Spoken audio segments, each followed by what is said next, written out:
Hi, I'm Jim Gordon here at the offices of the Richmond Sentinel with another Richmond Sentinel Spotlight. Our guest has been on our show several times before. He is back to talk about his career, his life, his family, and what he wants to do in the future. Aman Singh is our guest next. Well, as we mentioned off the top, our guest in the Richmond Sentinel offices and our video Spotlight is Aman Singh. He is an NDP MLA, has been one since 2020 for the Richmond Queensborough riding. Welcome back, sir. Thank you. You were here a few months ago. We were talking about issues. Good to have you back. And I don't want to say we lucked out, but we were doing this interview a week earlier. We wouldn't be starting off this interview with you the way we're going to do it today because this week, at the time we're filming this interview, Mr. Horgan has announced that he'll be stepping down this fall, a leadership convention. I thought it was a very touching, emotional press conference. Let's get your thoughts on that. This has just happened at the time we're doing this interview. You take it from here. He's done an incredible job leading us through all of this. What a time to be premier, right? Not only the pandemic, but then the heat domes, multiple floods. Like we've had emergency after emergency. Sure. And with his guidance and his team approach, we've done, I think we've done BC proud, and he's done BC proud, and he's been a great mentor to me and to many others. And his leadership style really has been the style of the team leadership, really letting the rest of the caucus members do their work and letting them step up front. So he's great because he really is a team player. And I think he's just, You saw that yesterday. Yeah. I think, I'm a journalist, but I'm also a voter. I don't always agree with him, but you saw yesterday, you grow older, you see politicians that sometimes stay too long at the game. Absolutely. This was a man yesterday that I thought was putting the party ahead of himself. Absolutely. And you and I have talked before about just the hours and the work that's involved. This is a very unorthodox job that one has. Yes. When he talks about his health, and we wish him the best, I think that was obviously, it made him think things through and ties in with what you've gone through, which we're going to get in. But first with him, that must have played a big part, obviously. I think so. Part. I think going through the radiation and going through treatment really does take a toll on your body, and you could see it. Not as so much now, but you could see it with him. And I think it gave him time for sober second thought and what he wants to do. And again, he has led us through several different emergencies in the last few years, and he's led it as a team approach. So I think he really thinks he's a completely empathetic person, and he really thinks about others before he thinks about himself. And I think you're absolutely right that he thought, okay, what is the best thing not for me, but what's the best thing for British Columbia? Right? What does British Columbia, if there's another emergency, if something happens, what does British Columbia need? And I think he thought about that. He thought, okay, I may not have the energy to be able to guide us through another pandemic or guide us through another emergency, so I should step aside and let someone else take the helm. And it's a really responsible thing to do. I would say so for sure. And it leads me, you certainly can relate and empathize and understand. One of the things we wanted to talk to you about is your own battle. And you've been quite vocal about it and quite inspirational what you've gone through in your battle with colon cancer.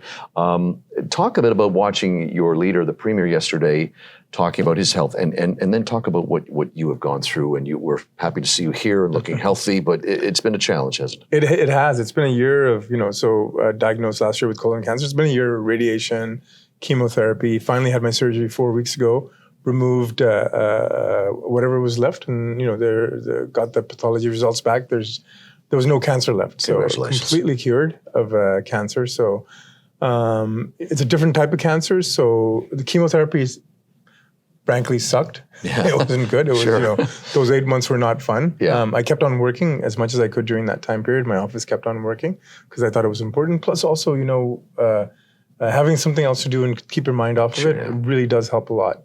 But it does take a toll on your body. And I'm a little bit younger than the Premier is.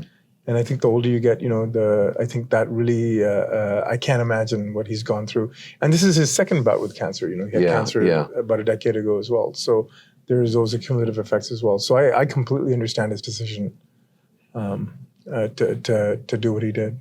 You alluded at the beginning about just the challenges for the government over the last 2 years, and my lifetime and everybody's lifetime. You certainly haven't seen anything like this. Let's hope we don't again, but you never know.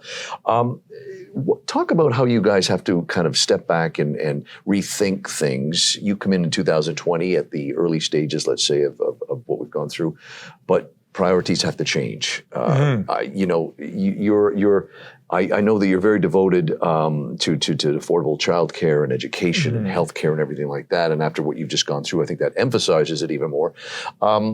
Where do you guys go now? Obviously, get you prepared for the fall and the leadership race, but you can't take your eye off the job. No, we still have a summer to go through. There's, we're in the middle of fire season, so I think that, and flood watch, there are some flood watches already in place right now, I think. So the government is actively looking at all of those things, and I think that's really our focus right now, is not only the future this summer of what's coming, and to make sure, there's enough cooling centers when there is another. I think we did fairly well this weekend. Yeah. It was quite hot. Not only the city of Richmond, but also New Westminster really stepped up and had enough cooling centers and places for people to get to. Really anticipating that for the rest of the summer and keeping ready for that.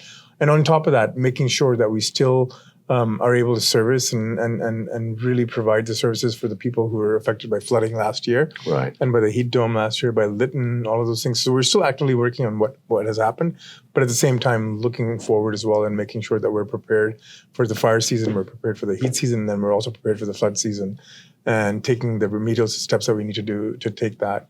At the same time, we're coming out of a pandemic. We have unprecedented thousands of healthcare workers that are calling in sick. We are in the middle of a pandemic. Right. There is COVID is not gone.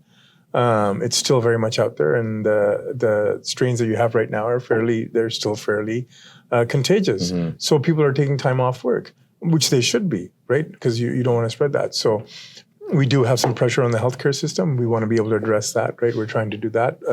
We've taken some steps with making it easier for foreign trained nurses to start getting into the system. That's, yeah. Things like that. We're also looking at other avenues as well. There's a lot of foreign trained doctors out here as well. We're actively looking at that, as well as working with medical professionals to try and see how we can get more doctors here. So that is, those are all the sort of issues that government looks at and that we'll continue to deal with in the next little while. Let's talk a bit about your personal life. You immigrated here in the late 80s. I did. You have been a prominent lawyer, human rights lawyer for a number of decades. Family. Talk about what's most important to you and also how you balance, because as I said to you earlier, this is not a 9-to-5 job that you do. How do you balance home life with and recovering from what you just did, and the job, and listening to your constituents?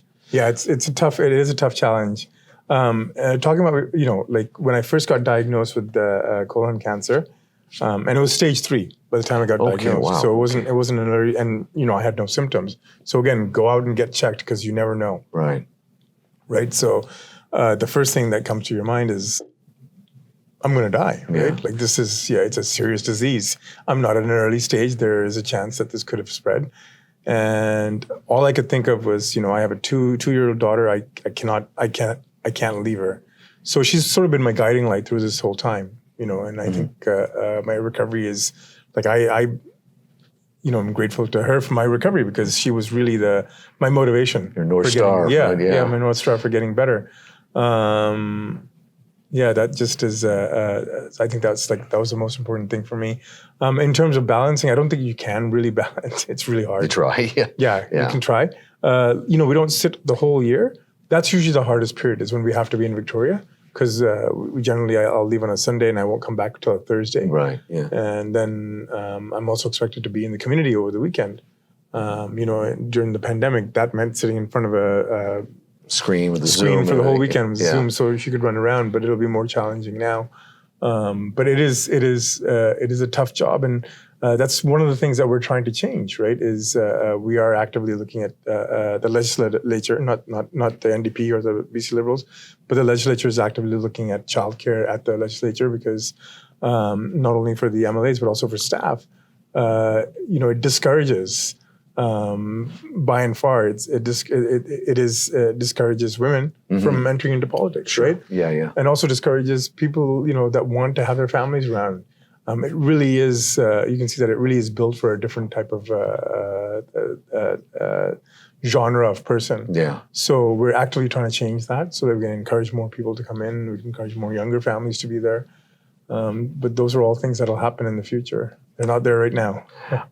Talking with Aman Singh, MLA for Richmond, Queensborough. More information, I hope I get this right, amansingh.bcndp.ca. Yeah, absolutely. One of the things that I mentioned to you before we went on camera, I happened to see it on social media the other night, that someone said the NDP mulling over rent cap for 2023. I think if you ask most people, inflation, food on the table, covering bills.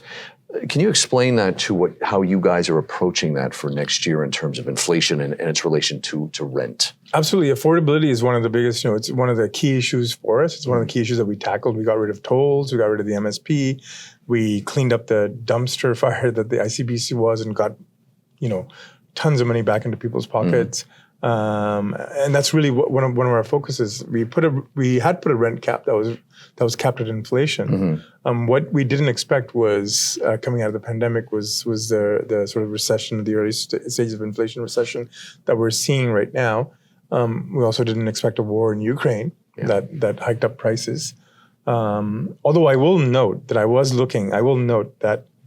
the price per barrel of oil, I was comparing it in 2014. Was more than what it is now. Really. And so, but gas was a lot cheaper, and that's not government taxes. That's corporate greed. Yeah. And that's something that unfortunately we don't have control over. It's something that the federal government really needs to step up and start taxing big oil companies fairly on that. But let's put that aside. In terms of the affordability crisis, so we've been trying to tackle it as much as we can. We've had quite a lot of stumbling blocks that are outside of our control. And so we had originally capped a rental increase of inflation. But, inflation is historically 1.5%, under 2%. Right. Right now it's up to 8%. Yeah, worse than 40 years? Yeah, worse than 40 years. So I do know that the housing minister is looking at all their options, including a rent cap at inflation obviously doesn't make sense anymore if it's at 8%. So those are things that, I think the Minister of Housing, David Eby, is looking at. And we will come to some sort of solution. But these are all, it's a difficult time. It is. Yeah. I think that the majority of people would say, please just work this out. As you mentioned earlier, too, the equation also has the owners of said buildings and landlords, so you can't ignore them, but at the same time. No, at the same time, who does it affect the most, and what is better for British Columbians as a whole? And I think that I'm really confident that the housing minister will come to he's a smart man, he'll come to a really, really good decision. It has been great to have you back here. You were kind enough to come here in the winter to talk about issues in Richmond, and we appreciate you coming back. And glad to see you smiling and in good health. We wish that continues. Glad to be back. Good to hear. Good to hear. Aman Singh, he is the MLA for the NDP party in Richmond, Queensborough. And any questions, any follow-up on what we're doing here, of course, you can go to amansingh.bcndp.ca. And of course, we welcome your questions and comments here at the Richmond Sentinel. Thank you again, sir, for joining us. Thank you. Thanks to our team behind the camera, and thank you for watching another Richmond Sentinel Video Spotlight.